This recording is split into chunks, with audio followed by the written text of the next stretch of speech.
ஐப்பட்டி வந்து தைக்க போறோம். ஐப்பட்டிக்கான துணி வந்து எப்படி நீளம் வந்து எவ்வளவு இருக்கு நம்ம பாக்குறோம்.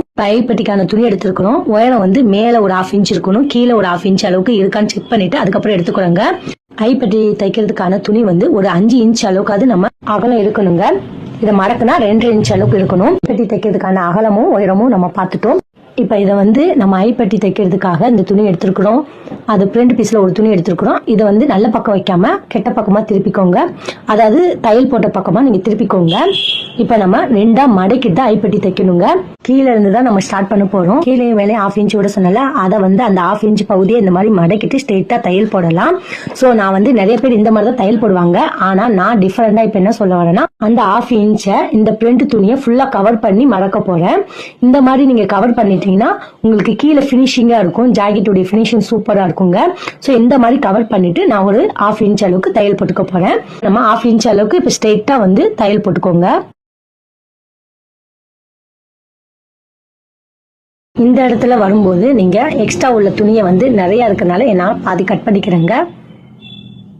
ஒரு 1/2 இன்ச் இருந்தா போதும்.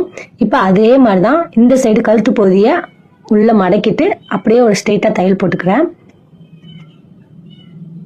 இந்த மாதிரி நீங்க தையல் போடும்போது உங்களுக்கு ஃபுல்லா கவர் ஆயிடும். மேல் சைடும் கவர் ஆயிடும், கீழ் சைடும் கவர் ஆயிடும். இப்ப நல்ல பக்கமா இந்த மாதிரி திருப்பிட்டு நீங்க இந்த மாதிரி தச்சதை இப்படி மாதிரி ஃபோல்டு பண்ணதை இந்த மாதிரி எடுத்து விட்டுக்கோங்க. எடுத்து விட்டதை இப்ப வந்து நம்ம அப்படியே மடக்க போறோம். இப்ப நல்ல பகுதிக்கிட்ட இந்த மாதிரி மடக்கிட்டு சைட்ல அப்படியே ஓரமா ஒரு தையல் போட்டு, அதே மாதிரி இந்த சைடு ஓரமா ஸ்ட்ரெயிட்டா ஓர தையல் போட்டுக்கோங்க. இந்த மாதிரி மேல் பகுதியும் கீழ் பகுதியும் ஓரமா ஓர தையல் போட்டுக்கோங்க. இப்ப நான் தையல் போடுறேன் பாருங்க. இந்த இடத்துல போடும்போது நல்லா ஓட்டி விட்டுக்கோங்க 2-3 வாட்டி. ஏன்னா இந்த தையல் வந்து பிரிஞ்சு வரக்கூடாது இந்த முனைப்பகுதியை ஓர தையல் போடும்போது. இப்ப நம்ம சைடு ஓரமா ஓர தையல் போட போறோம். நடுவு சென்டர்ல போட்டுறாதீங்க. ஓரமா அந்த மடியிற இடத்துல அப்படியே ஓரமா ஓர தையல் போட்டுக்கோங்க. கீழேயும் அதே மாதிரி மடக்கிட்டு இந்த மாதிரி ஸ்ட்ரெயிட்டா ஓர தையல் போட்டுக்கோங்க. அந்த பிசு துணி ஆல்ரெடி மடங்கி உள்ளதா இருக்கும். அதை மடக்கிட்டு நீங்க ஸ்ட்ரெயிட்டா வந்து தையல் போட்டுக்கோங்க ஓர தையல். இந்த இடத்துலயும் பினிஷிங் அப்படியே ஓர தையல் போட்டுக்கோங்க.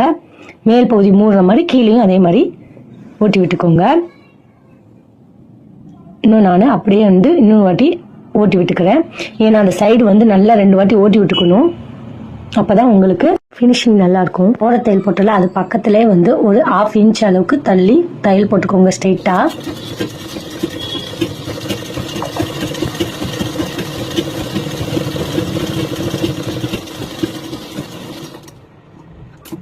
இப்ப பாருங்க, ஒரு 1/2 இன்ச் அளவுக்கு தள்ளி ஓர தையல் இந்த சைடு போட்டுக்கோமா, அது பக்கத்துல ஒரு தையல் 1/2 இன்ச்சுக்கு போட்டிருக்கேன் ஸ்ட்ரெயிட்டா.